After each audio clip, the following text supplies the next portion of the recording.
Hello guys, ഇന്നൊരു Sunday ആണ് കേട്ടോ. ഇപ്പൊ അടുത്ത് ചെറുതായിട്ട് ഞാനൊന്ന് മുടി മുറിച്ചിട്ടുണ്ടായിരുന്നു. അപ്പൊ അതിന്റെ ആഫ്റ്റർ എഫക്റ്റ് ആണ് നിങ്ങൾ ഇപ്പൊ കണ്ടോണ്ടിരിക്കുന്നത്. ഫൈനലി ഞാനത് ചെറിയ സ്ലൈഡ്സ് ഒക്കെ വെച്ചിട്ട് ജസ്റ്റ് ഒന്ന് അഡ്ജസ്റ്റ് ചെയ്ത് വെച്ചിട്ടുണ്ട്. നമുക്കൊന്ന് പുറത്ത് പോയിട്ട് വരാം. ഞാനും അമ്മയും കൂടിയാണ് കേട്ടോ പോകുന്നത്. അമ്മേനോട് വീഡിയോയിൽ നിൽക്കാൻ പറഞ്ഞപ്പോ പുച്ഛം, പരമ പുച്ഛം. എന്തെങ്കിലും ഒരിക്കൽ നിങ്ങളൊക്കെ എന്റെ വീഡിയോയിൽ വരാൻ വേണ്ടി കൊതിക്കുന്ന കാലം ഉണ്ടാവും എന്നാണ് ഞാൻ പറഞ്ഞത്. എന്തെങ്കിലുമൊക്കെ അങ്ങനെ ഒരു കാലം ഉണ്ടാവായിരിക്കും അല്ലെ. ഇന്ന് നമ്മൾ വന്നിട്ടുള്ളത് ഒരു പാത്രക്കടയിലാണ് കേട്ടോ. അപ്പൊ നമ്മൾ വന്നത് വേറൊരു സാധനം വാങ്ങാനാണെങ്കിലും എനിക്ക് ചായ കുടിക്കാൻ എന്റെ കപ്പ് പൊട്ടിയ സ്ഥിതിക്ക് അമ്മ ഈ സ്റ്റീൽ കപ്പ് 5 വർഷമായിട്ടുള്ള കപ്പ് മനഃപൂർവ്വം ഞാൻ പൊട്ടിച്ചു എന്നാണ് അമ്മ പറയുന്നത്. പക്ഷെ മനഃപൂർവ്വം പൊട്ടിച്ചതല്ല, നിർബന്ധിപ്പിച്ച എനിക്ക് ഇപ്പോൾ ഓഫർ ചെയ്തിട്ടുള്ള സ്റ്റീൽ കപ്പ് പോലും എനിക്ക് കിട്ടിയെന്ന് വരില്ല. അപ്പം ഞാൻ നൈസായിട്ട് ഓക്കെ എന്നൊക്കെ പറഞ്ഞു.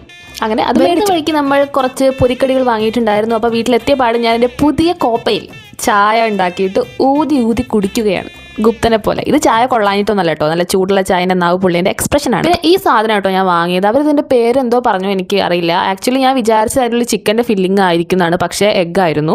സംഭവം കൊള്ളായിരുന്നു. മയണൈസും ക്യാബേജൊക്കെ വെച്ചിട്ട് നല്ല ടേസ്റ്റ് ഉണ്ടായിരുന്നു കേട്ടോ. ഞാൻ സീസണലായിട്ട് ചായ കുടിക്കുന്ന ഒരാളാണ്. പ്രത്യേകിച്ച് മഴക്കാലമൊക്കെ ആയ ചായയും പൊരിക്കടിയും ഒരു അട്രാക്ഷൻ ആണല്ലോ.